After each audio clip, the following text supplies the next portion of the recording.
It's 5:30 and I hear that we have to start on time and end on time.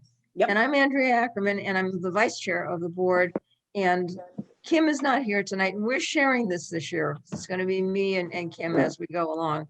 And I tried, Susan Austin was kind enough to send me the agenda at all. And I can't open any of it, Susan. That's all right, I have it.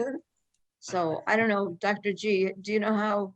Yeah, what we do is we just typically start with the board, and then we'd ask someone from the, let's see, do we have, we have Councilor Parker, and Mayor Granatowski, and then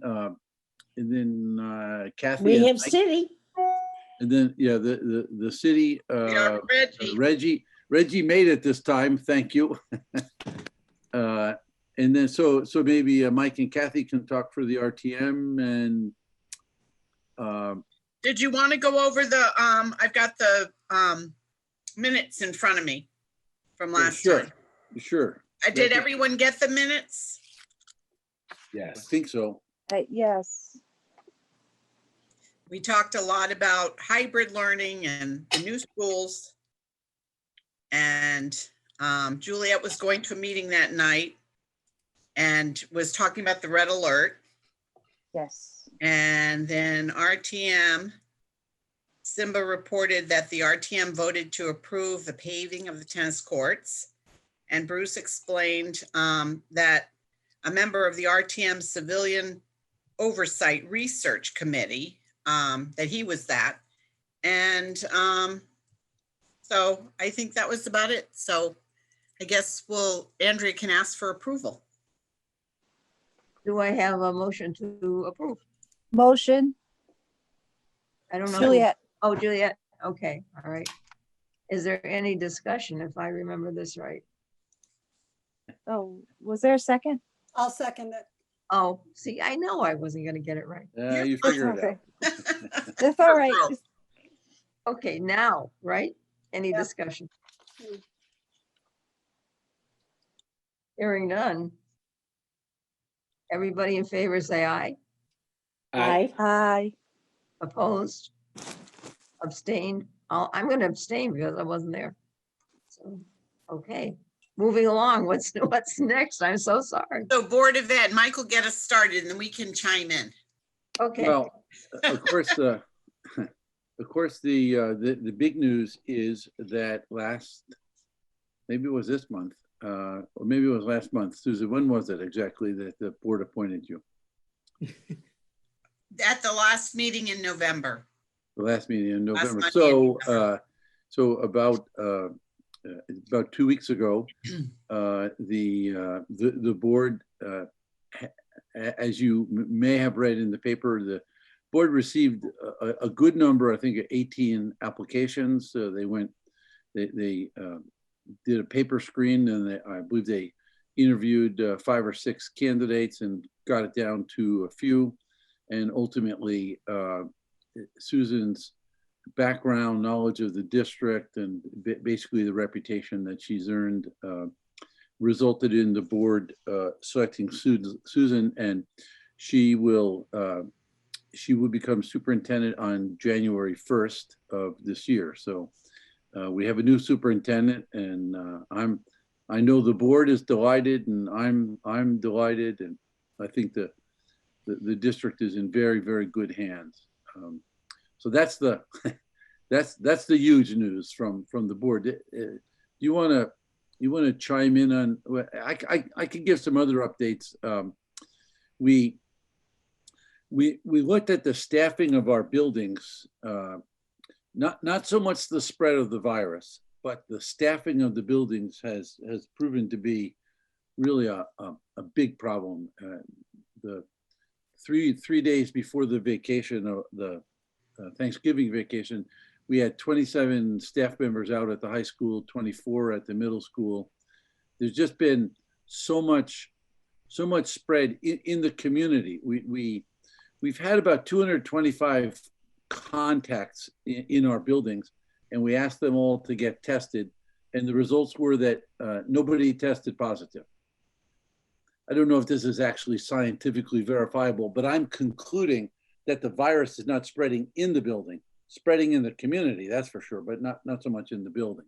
So But the problem is all those contacts, and then they have to stay home for 14 days. So with every case, we might have 10, 20, 40 contacts. So when you get that many adults in the building who can't teach or, help support students in their para roles, that's what really puts us into a difficult situation. And yesterday, as you probably know, the CDC recommended that the period of quarantine should be 7 days.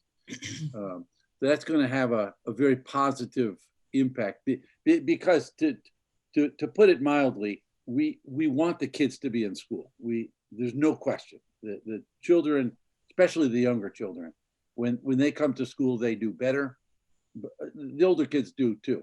People who are in school with teachers do better. So the more we can have hybrid and perhaps even expand. So we've had next Monday night, we're going to talk about this in some detail, but there's been some interesting reporting about young children, 10 or younger, that they probably can go to school with a very, very small risk. And so if we can do it, the idea would be that we would expand our in-school, ultimately, please God, getting everybody back 5 days a week full time. Certainly the elementary kids. Seems like the secondary kids, it's a little bit more difficult to control the spread there. Those kids, we've had almost no cases of COVID, even from family members with elementary, but secondary kids more so.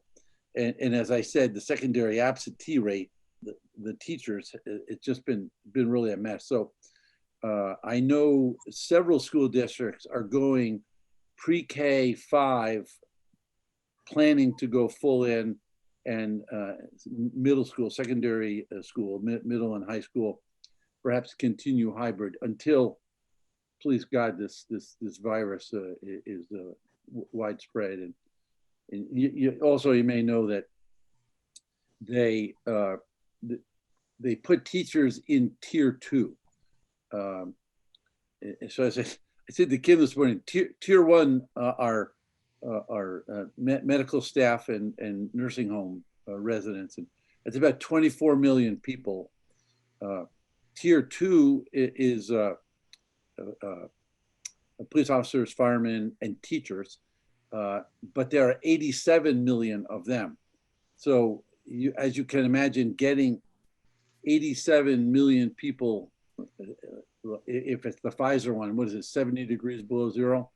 This is going to be a massive undertaking. So, but as we approach the spring, I'm hopeful that we may see less and less of the spread in the community, and we very well may be able to go back. But anyway, as of right now, the schools for the 10 days following, that is to say this week and next week, the schools are on full remote, and then they come back hybrid, that is to say Monday, Tuesday for some kids, and Thursday, Friday for other kids, on the 14th of December.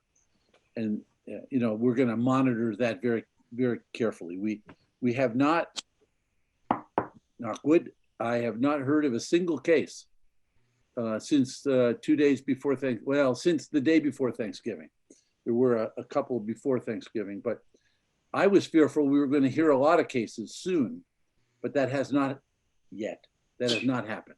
So, but they say that usually takes the 7 to 14 days for us to start. So we're kind of holding our own. The sports, as I reported to the board, all athletic interscholastic competition has been put on hold until the 19th of January.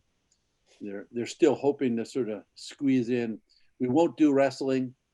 We won't do cheerleading, but we will do swimming, and at least it's slated, and basketball with masks. No masks in the pool, but it'd be difficult in the pool with a mask, in as much as we'd smother the kids. So we don't want that. And then we'll see what happens in the spring. you know, I think there's still hope. At least the CIAC says that there's hope. And then the last thing I'll say is this: we have a diversity, equity, and inclusion committee that started actually in June, and we had a huge number of people, but about 93 people joined the committee. And they've done a number of things, one of which was to write and have the board adopt a very powerful statement about what the board intends to do to, as the statement says, to dismantle the policies and practices that clearly are in our community. And we're going to try to do whatever we can in the schools to dismantle those practices and promote equity in a positive way. So one of the first steps was we started a book club, and we're reading a book called So You Want to Talk About Race. And we had our first session a couple of weeks ago, a Zoom meeting, and it went, I would say it went extremely well. Two facilitators from CREC joined us. The next one is going to be January 15th. And if you're interested, December 15th. Excuse me, Yep. Thank you. That's right. If you're interested, it's not like you have to be part of the first one. We're going to be talking about chapters 4, 5, 6, and 7. And if you, I think, do we have books available, Susan? I think we have extra books. Yeah. So just let me know. Email me. Yeah, there you go, Lee. Show the author too, Gemma. She is awesome, and you can find her on YouTube. But to hear her tell the story and really give the details of her situation and people she's met, and she even has in some of the YouTube videos their question answer and their interview types. So you, even if you want to take a peek at one of the YouTube videos and to see, is this something I'd be interested in? But it certainly has been provoked a lot of good thinking from, you know, our educators. So. And then the last thing I'll say is and in fact, Councilor Parker was there. We held a topping off ceremony for Thames River Magnet School. I still pause when I say that. It's not quite rolling off my tongue. But the school that is being built on the site of, some of you may remember, a place called Westside Middle School. That school is up, and the walls are now coming in. I think by in 2 weeks they'll have basically the whole building encased, and they'll start pumping heat in there. And of course the same is true. Mystic River is a couple weeks ahead of that. So we are on pace for the opening of those 2 elementary schools for September. So I think that's it for the board, unless Susan, you can think of something else. No, just that, you know, we're just, it's going to be really bittersweet to have Mike sail into the sunset and retire.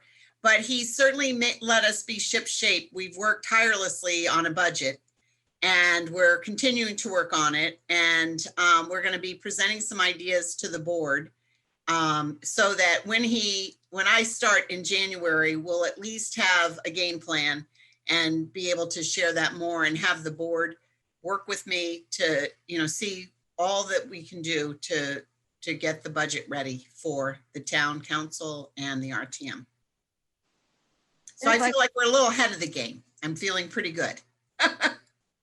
If I could say one thing about the middle schools, when we were deciding on the names, one of the principals said, the 2 rivers nestle the town of Groton in their arms. And I thought, what a beautiful thought that was. And then I was talking to Dr. Mitchell, who was a superintendent a few years ago.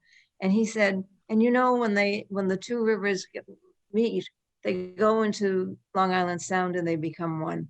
What a wonderful. Oh, isn't that Oh, great? that's poetic. I think there's a poem right on your tip of your tongue that we can put together.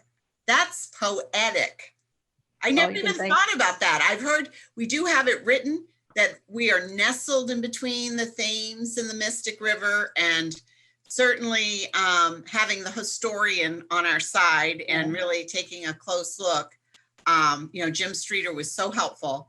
But, we really wanted something that was really captured us as a whole group and all the history behind these two rivers and the magnificent, manufacturing and marine science that has taken place and the businesses that have grown up on both rivers, I think is really a nice thought. But It is. going into Long Island Sound, I love it. Yeah. It's lovely. So I don't know what Kim does now, but I'm inclined to say, are there any questions from the other groups for Dr. Grenier or Mrs. Austin? Please, not me. So what happens now? I think Mike Whitney had a question. Oh, Mike, go ahead.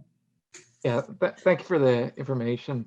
And it's good again to hear the efficacy of all the procedures for COVID and protecting against spread in the schools. That's great to hear that the contacts haven't resulted in cases. One question I have, and it's not just for our school system, but in general for the state, is I thought the Department of Education said that, once over a 14-day period, once there are more than 25 daily cases per 100,000 people, that's remote learning. Like that's what we kind of went into the year with, and we triggered the red alert one at 15 per 100,000. But now it seems like people aren't looking at that as a guideline anymore. I know we're way above it right now. Just your thoughts on that. We have a meeting every Tuesday morning with the joint meeting, the Department of Education and Department of Public Health, and Dr. Matt Carter, who is an epidemiologist for the state, he actually addressed this yesterday. What they began with, of course, they didn't know, and originally they went to a Harvard group. Like there's a University of Washington projection group and a Harvard group. So Connecticut went with the Harvard group, and they thought 25 was like a huge number. Like they couldn't, when they did it, I think in the summer, they thought, well, if God forbid we ever reach 25 per 100,000, that would be really large. And then he kind of chuckled and said, we're pushing 50 and 60 in many communities. And so it's what they've done with that is they've said that sort of cut and dry measure turned out not to be practical, and they are weighing other factors, and of course the effectiveness of the mitigation strategies. Like we've all heard, wear a mask, stay 6 feet apart, and keep washing your hands. That seems like it's really in schools. It's very impressive, especially when you see the tiny children. They all wear masks. Everybody wears a mask, and unfortunately the spread in the community has really gotten to us. But they've essentially changed that. They keep putting out these addendums. That's addendum 4, and they've modified that. And I think, I haven't seen it in writing yet, but I think you'll see the next change will be you need to stay quarantined if you're a contact and you don't test positive. You need to quarantine. It now says 14 days, but I believe it will say 7. The Connecticut guidance still 10 if you're positive, but only 7. That's going to help us, because as you can imagine, I'm trying to think of the school, Northeast Academy. I think we had 9 or 10 teachers who were affected at it's over now at that point. But when you have 11 teachers for 14 days, you just can't operate. 7 days is going to make it obviously more feasible. And we've been sharing subs. So when one school is closed, we actually take the subs and we move them to another school because they need them to keep open. So we're sort of in this delicate balance. But that number, that cut and dried number, has been, well, they treat it with far more flexibility now, I guess is the way to say it. And we're also going to be working with the principals to do a lot of research on these 2 full weeks since we're all out as a district. And we do this anyway every week. We really monitor the attendance, the disconnection of students who aren't even coming on once to a Zoom or doing any work. And those are the kids we really worry about the most. And we have social workers in place. We have, you know, the SRO and Adam going and knocking on the doors, social workers and principals knocking on the doors, and just really finding out what do families need to get connected. And, you know, while we feel the hot spots in the technology are there, there's so many other factors that are just so difficult for our families. So, you know, we really want to do a kind of a mini research project on these 2 weeks and really analyze what is engaging the kids, what's causing them to get on, you know, even looking teacher by teacher, school by school to see, you know, where are we seeing the best successes? And, you know, and when we see the challenges, what's causing them, like to try to really identify the problem. So the principals are, you know, they can't walk through classrooms, but they can walk through Google Classrooms, and they can go on. Jamie Giordano just told me how many classrooms she's gotten in, you know, in the last 2 days, just by going in. She wants to see her kids. She wants to touch base with her teachers. So we're still evaluating and supervising, but it's just very different than it used to be. So.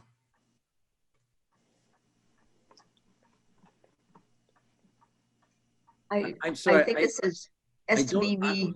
I don't know your name. I'm not on, I'm just general public here. My wife is part of the SBB PTO. And that's why she is the president of that. That's why we have the SBB. Can you tell us your name? I'm sorry. Yeah. This is Vince Ivoli. I have a 4th grader at Butler. And I can appreciate all that you guys are doing. It is difficult, especially to get the kids all online and engaged. That's got to be really hard. But I'm also concerned as a parent that we're not giving them enough. I mean, when you're out of school for these 2 weeks, you know, they're not getting their 2 o'clock Zoom meeting for social studies and science. So we're basically doing reading, writing, and math, which is, you know, the math is not all that challenging sometimes. So I'm really worried about our kids falling way behind. I know this may not be the,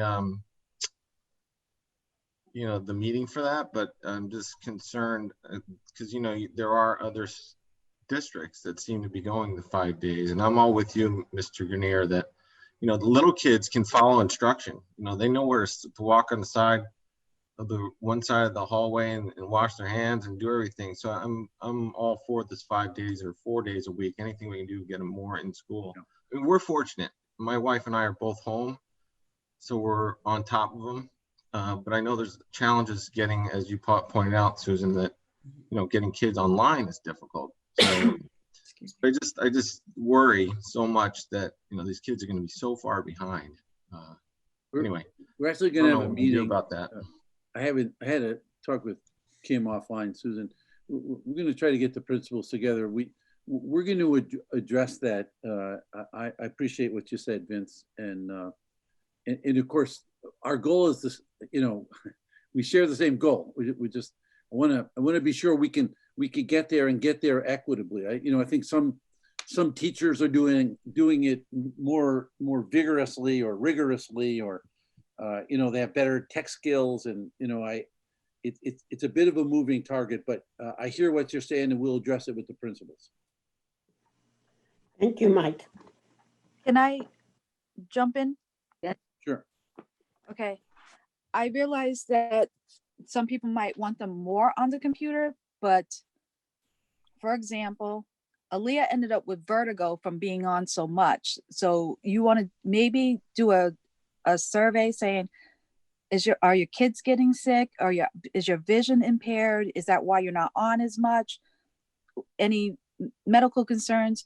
Didn't realize she had vertigo. She was on so much when they first got out in March, and they're on every day. They had to be on. Well, forgive me. She was in high school. So the more classes that they have, the more the teachers were doing, and they were not only doing it regular Zoom, they had another thing that they had to log into. It was just so much that she started getting headaches, getting lightheaded and stuff. So I'm wondering if some kids the computers, unless they have shield over it, they may be affected by their eyesight. You really bring up a good point, because one of the things we wanted to do differently, better in the fall than we did in the spring. In the spring, it kind of hit us by like a 2x4, and all of a sudden we were out, all of us. But we really wanted to make sure we had home kits and school kits. So we had math manipulatives, games, workbooks to go home, journals, and so paper and pencil kinds of activities, even art activities, because especially with little children, I just can't imagine them being behind a computer for an entire day. It's hard enough for me. So I think that you're right. I think that it really has to be a mix. And same thing with middle school and high school. So to have classes in fitness and have classes in physical education and other areas where, you know, it's not always just on the computer is important. But one of the things I can tell you, Vin, that, you know, one size doesn't fit all, and it's very frustrating for us because we get everything from children are not getting nearly enough, and of course it depends on the teacher, not getting nearly enough to. In some cases, they're getting like way too much, and you know, I'm sorry to hear about Aaliyah, and you know, somewhere in the middle. You've got families like you and your wife, thank God, who were there to support the kids. And you can imagine some poor kid who's, you know, 7 years old at home. Maybe his parents don't speak English and they're trying to do their thing. It's, you know, the end of the light, there is light at the end of the tunnel. We need to get these kids back in school, and we need to do everything we can to promote that. And we're trying to meet the needs. But I'm going to share, Julia. I'm going to share Juliet. I'm going to share that, and I'm going to share Vince's comments. And I think the teachers will exercise some judgment as well. And so somewhere in the middle is the answer. And it's, you know, it's been haunting us since mid-March. Right. Well, I would say also that Mike and I have charged the principals with putting together action plans, which they're going to be sharing with the Board of Ed. And these action plans came not only from surveys and focus group, but ongoing information, emails that we received from parents and information from teachers at faculty meetings. So ongoing. And so to say, okay, so now what do we need to go to, and what do we need to put in place? How can we make progress with this? Continuous progress. It might not look perfect. It might not look like last year at SVB at this time of year, but we have to continue to make progress. And we need it to be, you know, our curriculum is all aligned. Teachers have worked on it. So there's so many things that we have in place, but we're still hearing that, you know, it's different for different kids and different families. So they'll be presenting those action plans to us.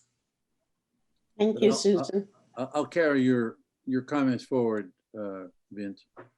Yeah, thanks. I mean, I don't want to get the teacher we have has been great, but she says she's limited by the district of how much that they can give the students on a daily basis. So I don't want to say that she's yeah. I think she's been good, but yeah. So about those action plans, is that going to be something in a public meeting, or is that going to be in a closed door type thing? No, never. We can just join in. Next Monday at 6 o'clock, it will be posted on the website, and you could join like you're joining tonight. Okay. And they're actually going to put up their own action plans at each school too, so everybody will see. Thank you. So now, Dr. G, where do we go from here? Usually to Mayor Granatowski. Hi, thank you, everybody. Counselor Parker and I are going to tag team tonight. So she's going to take and report out on November, and then I'm going to talk about last night and what's coming up ahead. So Counselor Parker, I'll yield to you.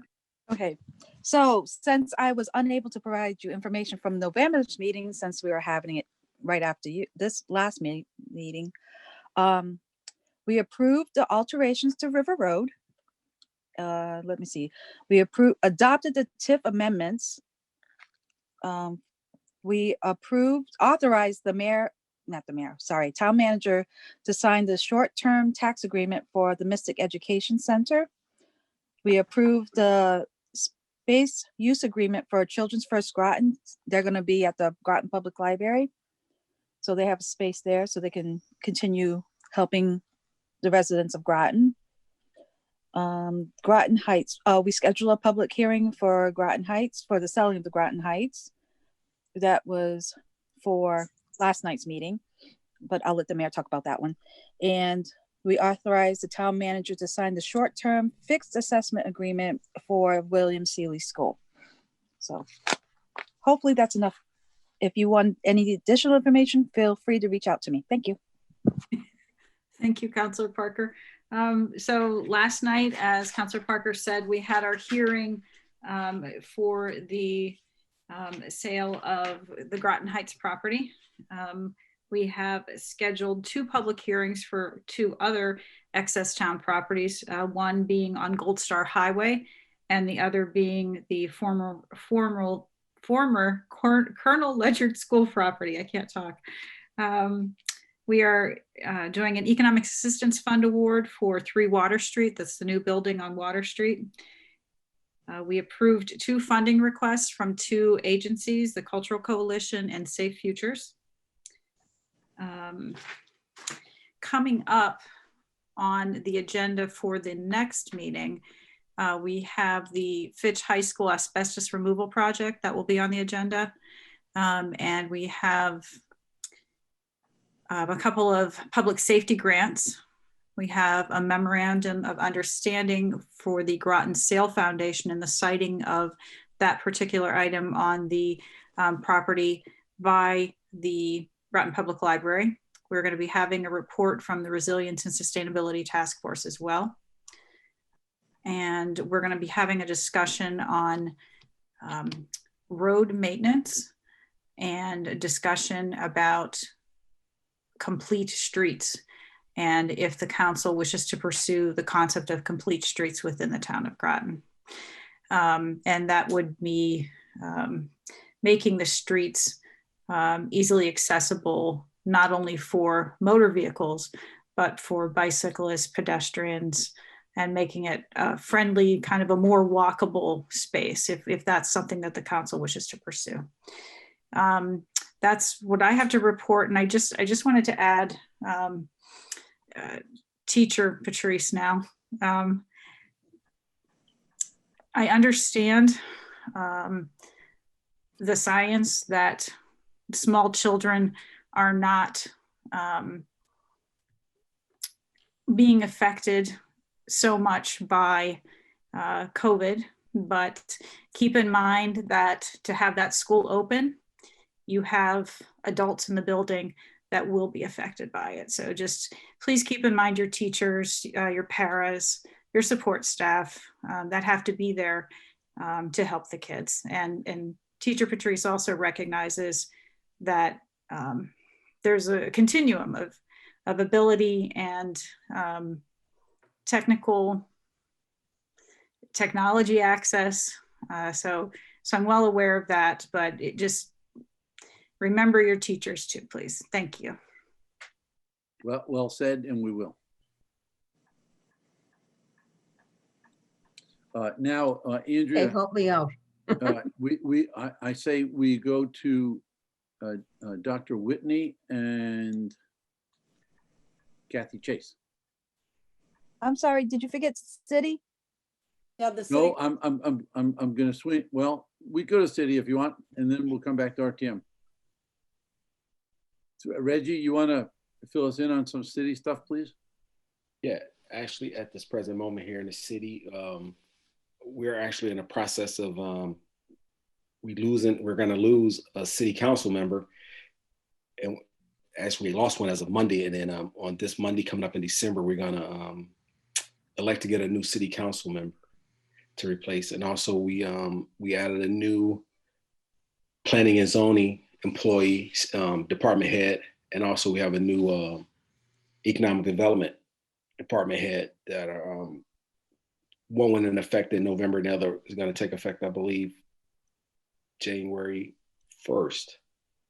And then that is all I have to report at this time in the city. But I would like to say congratulations to Dr. Austin Oh, thank you. Just Susan. All Just Susan Austin. right. But Thank- thank you. I appreciate it. I'm really thrilled, and Dr. G has prepared me well, and I'm ready to go. That's awesome. That is awesome. I want to add that we're thrilled too. Susan. We are. Yes. Thank you. So, Dr. Whitney, is that where I'm going next? Yes, I think so. Okay. I'll have RTM side of things. I think Kathy usually handles that. So I defer Yeah. to her. Okay. Right, last month, we had no meeting, so there's nothing to report. Do you agree with that, Mike? Yeah, I agree. Okay. Mike, I'm just going to hand this over to you, the other Mike.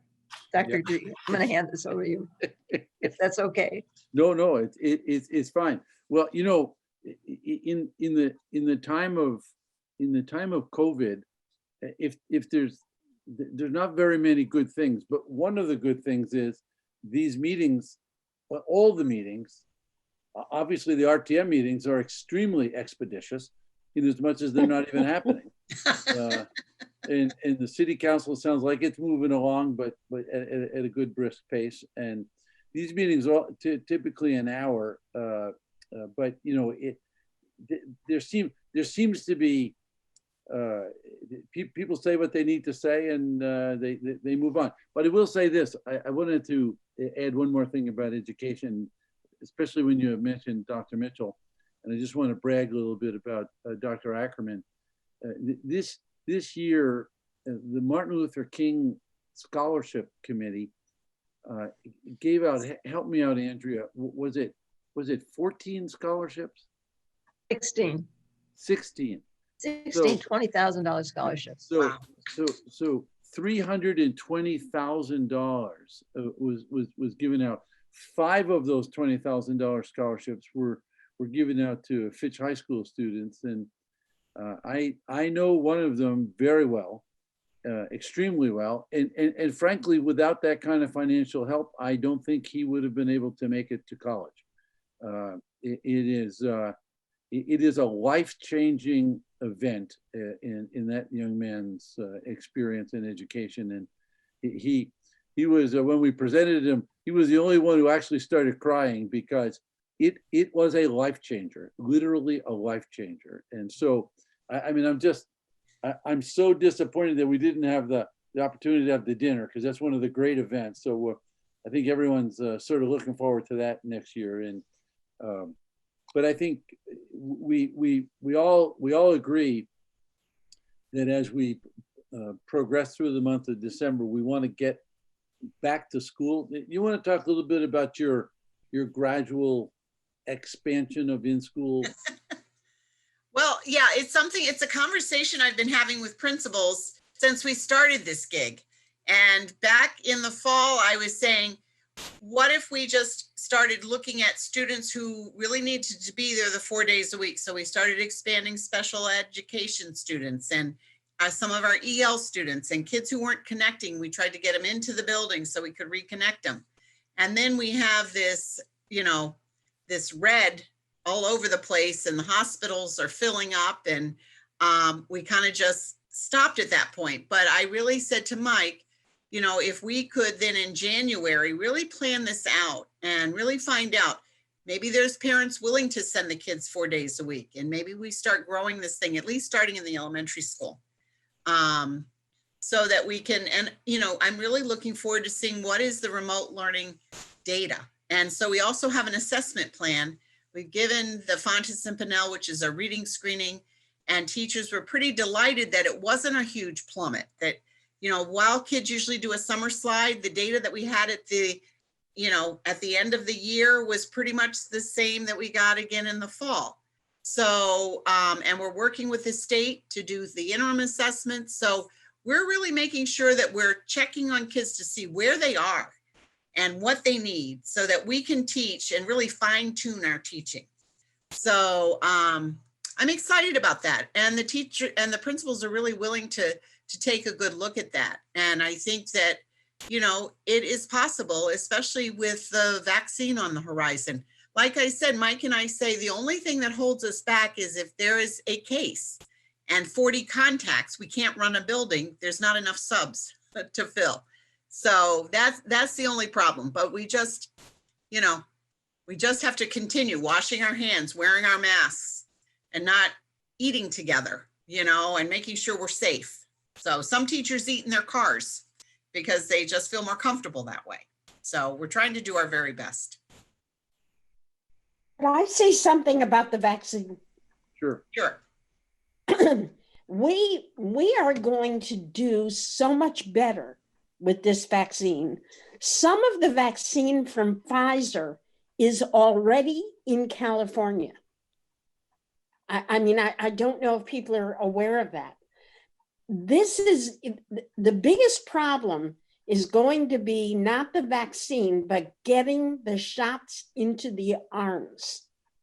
But we do as a country, as our pharmaceutical companies are going to be able to get this done. When you've got somebody like Fauci, who said he never thought that there would ever be a vaccine that would be 95%, and we already have 3. We are going to get through this. And maybe it won't be next month, but it's going to happen. And when it's over, we're going to be much better off for it. Really. I really do believe that that is the answer. And in the meantime, we're doing flu shots at Claude Chester, December 15th, I believe, Mike. I can't remember the date. We'll put it on the website. So that we're really good. And our school-based health is awesome that we have that in many of our buildings, so that we can, you know, families who are comfortable with that can vaccinate. We expect it for all preschoolers to have the flu shot, but at least that will also help keep kids healthier and over the winter time. So we're really going to be advertising that. Also, in regards to flu shots, Groton City is having a free flu clinic on the 11th, starting at 1 p.m. at the municipal building. In case anyone. Great. Yeah. The more we can knock down the regular flu, the better off the diagnosis of the COVID is. Yes.